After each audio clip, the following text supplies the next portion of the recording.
La meilleure façon de s'exprimer, c'est celle que l'on aime, celle que l'on choisit, celle avec laquelle on est le plus à l'aise. Quand je veux m'exprimer, je prends un crayon et je dessine. Ce n'est pas moi que je montre, ce sont mes dessins. Pourtant, quelquefois, en accord avec son projet créatif, on sort de sa zone de confort. C'est ce que je fais aujourd'hui pour vous rencontrer.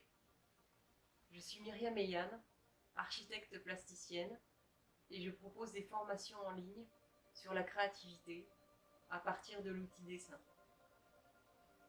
Aujourd'hui, ce que je voulais vous montrer, c'était que quel que soit le niveau que l'on a, que l'on soit expert, professionnel ou qu'on soit débutant, arrive toujours un moment où on doit prendre ce chemin d'inconfort, parce que c'est aussi ce qu'on choisit. Donc je vais m'habituer à faire ces vidéos et à être de plus en plus à l'aise. Et si vous pratiquez le dessin jour après jour, vous serez de plus en plus à l'aise et vous dépasserez votre zone d'inconfort aussi. Je vais quand même passer derrière mes crayons, vous montrer mes mains plutôt que moi-même. On va passer en voix off et puis on se retrouve bientôt. Tu veux dessiner, mais tu as un peu peur de le faire et tu ne sais pas comment lâcher prise, tu ne sais pas par où commencer. La nécessaire petite zone d'inconfort à traverser pour se mettre à une pratique, quelle que soit la pratique.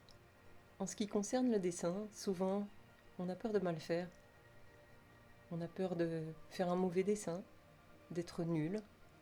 C'est un peu comme quand on saute d'un plongeoir en fait. Il faut vraiment être persuadé que c'est bien vrai. Pourquoi on saute d'un plongeoir? Parce qu'on aime bien. Il faut y aller. Il faut y aller. Et c'est avec la pratique qu'on acquiert la confiance. Et puis avec la pratique qu'on acquiert, je vais dire, la dépendance. C'est-à-dire l'envie d'y retourner sans cesse. Sans cesse. Et puis il y a une dernière option, et je vais en parler un petit peu parce que c'est la mienne.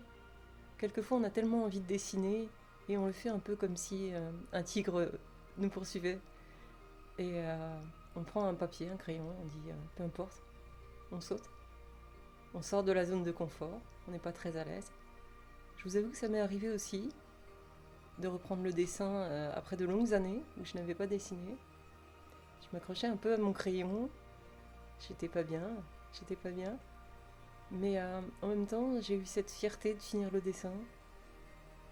Et puis quand le dessin était fini, j'ai recommencé. Et j'ai recommencé. J'ai recommencé. On croit qu'on va pas y arriver, en fait. On croit qu'on ne peut pas y arriver. Et on sait pas comment faire. Le dessin, faut pratiquer. Pour arriver à quelque chose dans le geste, il faut pratiquer. Quelle que soit la façon dont on pratique, ça peut être du très technique, ça peut être du très lâché, de l'abstrait, mais il faut pratiquer. Pour dessiner, vous avez juste besoin d'un crayon et d'un papier. Prenez un crayon, prenez un papier, et puis lâchez. Lâchez. Il va se passer des choses dans votre geste que vous soupçonnez peut-être même pas. Il faut s'autoriser. Il faut s'autoriser l'erreur. Je vous propose d'avoir confiance dans cette façon de s'exprimer, de renouer peut-être avec l'outil dessin. Rappelez-vous toujours que vous avez appris à dessiner avant d'écrire.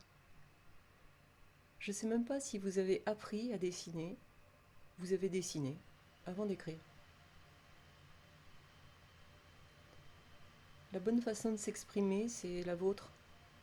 Vous avez une façon de vous exprimer qui est unique, qui ne correspond qu'à vous. C'est tellement vrai que votre façon de tenir le crayon est unique. Votre signature a un statut légal. Personne d'autre n'a vos gestes. Personne d'autre ne dessinera comme vous. Personne d'autre ne s'exprimera comme vous.